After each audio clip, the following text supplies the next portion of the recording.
जीव विज्ञान अध्याय 2 कोशिका।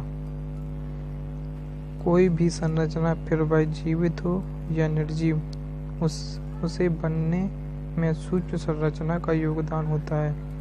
उदाहरण स्वरूप, एक बड़े महल को यदि देखा जाए तो वह हजारों छोटे छोटे ईंटों और पत्थरों से मिलकर बना होता है, जिन्हें आपस में जोड़कर व्यवस्थित कर एक दूसरे के ऊपर रखकर विशाल महल की सृष्टि की जाती है। इसी प्रकार लोहे का टुकड़ा भी असंख्य लोहों के परमाणुओं से मिलकर बना होता है।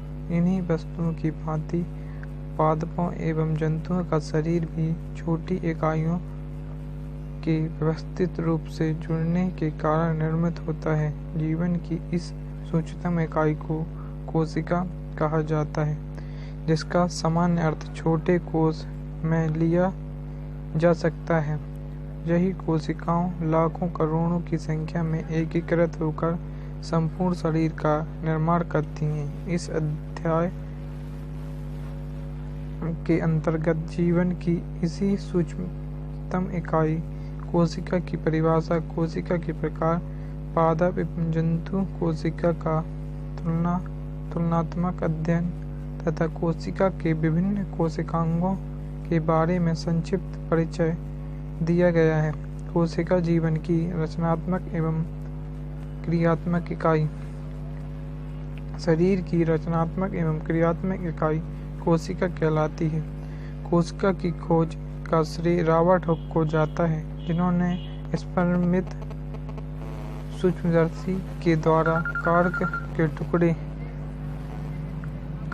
टुकड़े में मृत कोशिकाओं को देखा। जीवित कोशिका को सबसे पहले देखने का श्रेय सर ल्यूवेनहॉक को जाता है, जिन्होंने जीवाणु की जीवित कोशिका को सबसे पहले देखा था। कोशिका जीवन की रचनात्मक इकाई मानी जाती है, परंतु यह अविभाज्य नहीं है। कोशिका भी अनेक प्रकार के अवयवों से मिलकर बना होता है। कोशिका के अंदर के घटक कोशिकांग कहलाते हैं। एक कोशिका अपने आप में एक पूर्ण जीव हो सकती है। इस स्थिति में जीव को एक कोशिकी कहा जाता है। बड़े जीवों में एक अंगतंत्र मिलकर जितने कार्य संपादित करते हैं, पोषण, श्वसन, उत्सर्जन, प्रजनन आदि, ये सभी कार्य एक कोशिका के अंदर भी संभव पूर्वक संपन्न हो सकते हैं, जैसे मोनेरा और पोटेस्टा जगत के जीवों में होता है।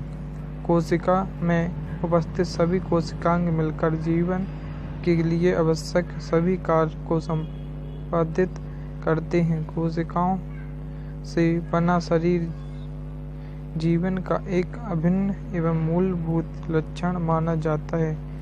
छोटे जीव कोशिका के आकार के वृद्धि के द्वारा वृद्धि करते हैं तथा बड़े जीवों में कोशिकाएं विभेदित होकर संख्या में अत्यधिक हो जाती हैं और कुछ कोशिकाएं विशिष्ट कार्यों के लिए रूपांतरित हो जाती हैं।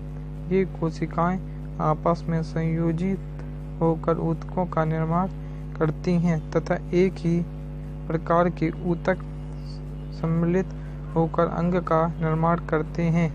एक प्रक्रिया को संपन्न करने वाले अंगों के समूह को अंगतंत्र कहा जाता है और इसी प्रकार अनेक अंगतंत्रों से मिलकर जीव का संपूर्ण शरीर बनता है।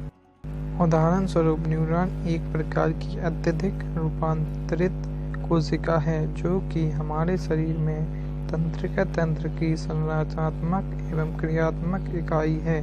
ये न्यूरॉन आपस में मिलकर तंत्रिका ऊतक का निर्माण करते हैं। ये तंत्रिका ऊतक आपस में मिलकर मस्तिष्क एवं मज्जा तथा परिधीय तंत्रिका तंत्र का निर्माण करते हैं, जो एक साथ शरीर में संवेदनाओं के ग्रहण एवं ग्रहित संवेदनाओं के आधार पर अनुकूल प्रतिक्रिया व्यक्त करते हैं।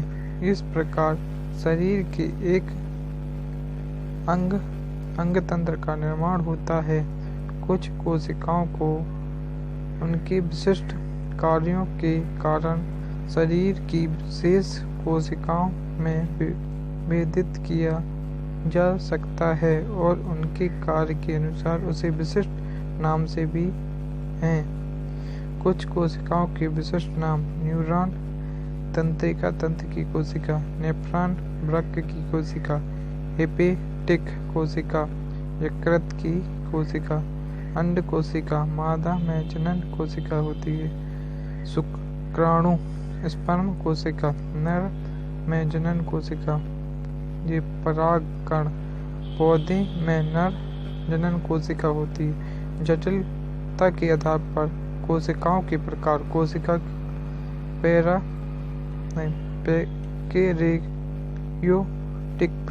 प्रोकैरियोटिक और यूकैरियोटिक। प्रोकैरियोटिक में आदिम स्पष्ट केंद्र अनुपस्थित, झिल्ली वाले कोशिकांग उपस्थित मात्र एक कोशिकीय जीवों में। यूकैरियोटिक उन्नत स्पष्ट केंद्रक उपस्थित होता है, झिल्ली वाले कोशिकांग उपस्थित होते हैं एक कोशिकीय एवं बहुकोशिकीय जीवों में। प्रोकैरियोटिक ये होते हैं मोनेरा, यूकैरियोटिक ये होते हैं एक कोशिकी में है प्रोटिस्टा, बहुकोशिकी में है कवक, पादप और जंतु।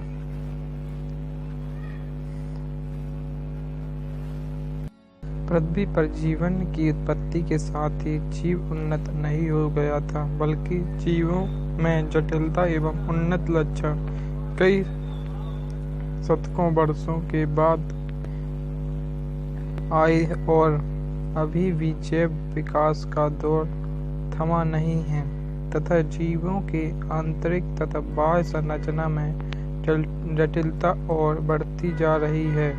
जीवों के संपूर्ण शरीर एवं प्रक्रिया प्रणाली की तरह कोशिकाओं में भी कम उन्नत, कम जटिल तथा अधिक उन्नत, अधिक जटिल संरचना एवं क्रिया विधि पाई जाती है। कोशिकाओं को उनके जटिलता के स्तर पर दो प्रकारों में विभेदित किया जाता है, प्रोकैरियोटिक कोशिका और यूकैरियोटिक कोशिका। इस तरफ एक तरफ है प्रोकैरियोटिक कोशिका, ये तरफ है यूकैरियोटिक कोशिका मतलब सेल।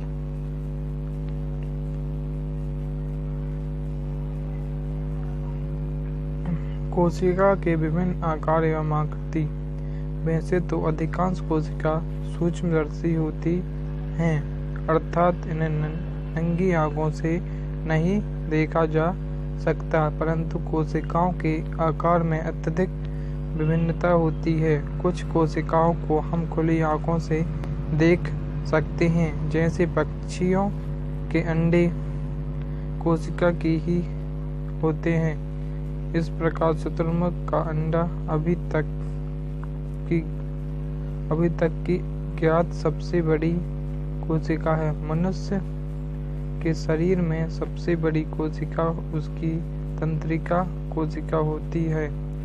इसी प्रकार विभिन्न अंगों की कोशिका का आकार भिन्न भिन्न होता है। आकार की तरह कोशिका की आकृति भी भिन्न भिन्न होती है। सभी कोशिकाओं में प्रोकैरियोटिक कोशिका में अतिरिक्त मूल कोशिकांग पाए जाते हैं, किंतु इनमें अपने विशिष्ट कार्यों के लिए अनेक प्रकार के रूपांतरण होते हैं, जिससे इनकी आकृति में अत्यधिक विविधता पाई जाती है। उदाहरण स्वरूप तंत्रिका तंत्र की कोशिकाएं संवेदनाओं के प्रसारण के लिए साइटोन और एक्सोन के रूप में व्यवस्थित रहती हैं। इसी प्रकार वृक्क की कोशिका जल एवं लवणों के अवशोषण के लिए अत्यधिक घुमावदार हो जाती हैं। कुछ कोशिकाओं में अपना आकार बदल सकने की अद्भुत क्षमता होती है, जैसे हमारे शरीर की श्वेत रक्त कणिकाओं आवश्यकता अनुसार अपना आकार बदल लेती हैं। एड्स के वायरस को समाप्त करने के लिए अब तक कोई उल्लेखनीय सफलता मात्र इसीलिए नहीं मिल पाई है कि यह वायरस कोशिका बहुत ही कम समय में अपना आकार बदल लेती है। नीचे चित्रों में विभिन्न आकृति एवं आकार की कोशिकाओं के कुछ उदाहरण दिए गए हैं। जो चित्र में जो दिखाए गए हैं ये कोशिकाओं के कुछ उदाहरण हैं। पादप एवं जंतु कोशिका।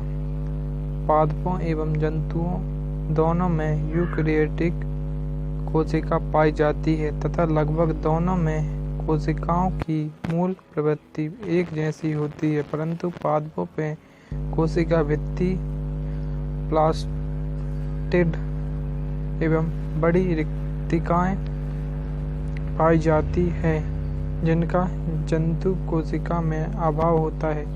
जंतु एवं पादप दोनों की कोशिकाओं के सामान्य लक्षण निम्न हैं। जीवदर। कोशिका को जीवन का संरचनात्मक एवं क्रियात्मक इकाई माना जाता है, उसी प्रकार जीवद्रव को जीवन का भौतिक आधार कहा जाता है। जीवद्रव को सर्वप्रथम जीवन का भौतिक आधार कहने का श्रेय हक्सले को जाता है। जीवद्रव वास्तव में कोशिका झिल्ली के अंदर उपस्थित समस्त तरल को सम्मिलित रूप से कहा जाता है। यह एक रंगहीन पारभासी अर्ध तरल द्रव है जिसमें सभी कोशिकाएं उपस्थित रहते हैं। जीवद्रव एक कोलॉइड होता है, अतः इसमें टिंडल प्रभाव और ब्राउनी गति को अवलोकित किया जा सकता है। मैक्सुल्स के जीवद्रव सिद्धांत के अनुसार सभी जीवधारियों का शरीर जीवद्रव से बनी इकाई का समूह है तथा सभी पेड़ पौधे एवं जंतुओं का शरीर मूल रूप से समरूपी जीवद्रव का बना होता है। जीवद्रव वास्तव में कार्बनिक तथा अकार्बनिक पदार्थों का वास्तविक मिश्रण होता है। जीव द्रव का सबसे महत्वपूर्ण एवं बड़ा भाग जल होता है, जिनकी मात्रा अलग अलग जीवों तथा जीवों के अलग अलग अंगों की कोशिकाओं में अलग अलग होता है। उदाहरण स्वरूप जलीय पौधे में 95% तक जल पाए जाते, जबकि बीजों में मात्र 10 से 15% तक ही जल होता है। जीवद्रव के अन्य घटकों में कार्बोहाइड्रेट, प्रोटीन, लिपिड, राइबोन्यूक्लिक अम्ल, डीऑक्सीराइबोन्यूक्लिक अम्ल तथा अकार्बनिक पदार्थ सम्मिलित हैं। इनमें से कार्बोहाइड्रेट कोशिका के लिए ऊर्जा का स्रोत होता है। प्रोटीन संरचना बनाने एवं एंजाइम की तरह विभिन्न अभिक्रियाओं के क्रियान्वयन में सहायता करता है। जीव द्रव के विभिन्न घटकों की प्रतिशत मात्रा निम्न है। घटकों का नाम और जीव द्रव में उनकी प्रतिशत मात्रा। जल की क्या होती है? 65 से 90%, प्रोटीन एवं एंजाइम की 10 से 20%, कार्बोहाइड्रेट में 1%, लिपिड में 2 से 3%, अकार्बनिक लवण में 1%, राइबोन्यूक्लिक अम्ल में 0.3%, डीऑक्सीनुक्लिक अम्ल में 0.4%। जीवद्रव के भाग।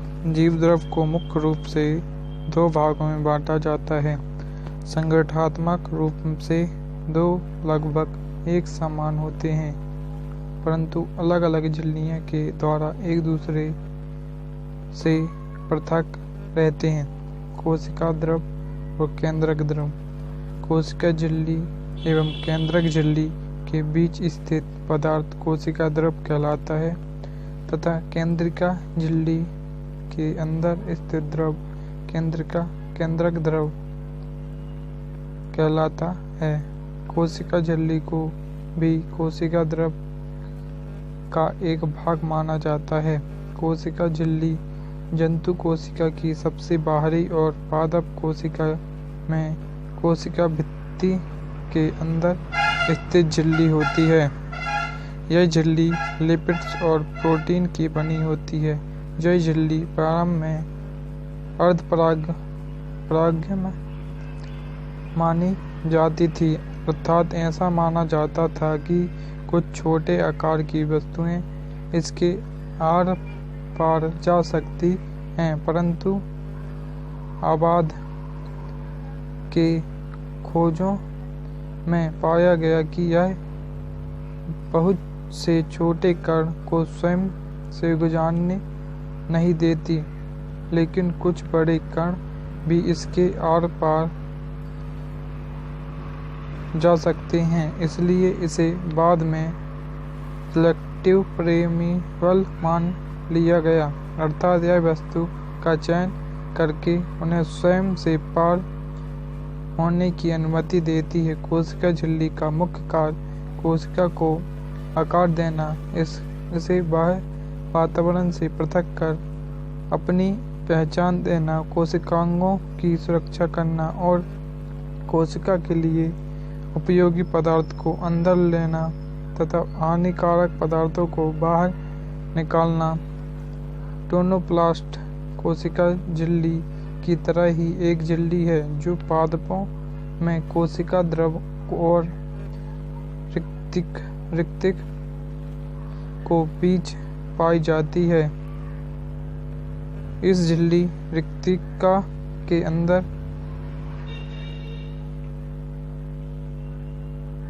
के वातावरण को कोशिका द्रव से पृथक करती है। कोशिकांग एक कोशिकांग जिन जीवित घटकों से मिलकर बनी होती है उसे कोशिकांग कहा जाता है। किसी कोशिका में उसके समस्त कोशिकांग कोशिका द्रव तथा कोशिका द्रव में उपस्थित होता है। पादपों में जंतु की तुलना में प्लास्टिड और बड़ी रिक्तियां अतिरिक्त कोशिकांग होती हैं। कोशिका द्रव में उपस्थित कोशिकांग माइटोकॉन्ड्रिया, गाल्गी बॉडी, एंडोप्लाज्मिड,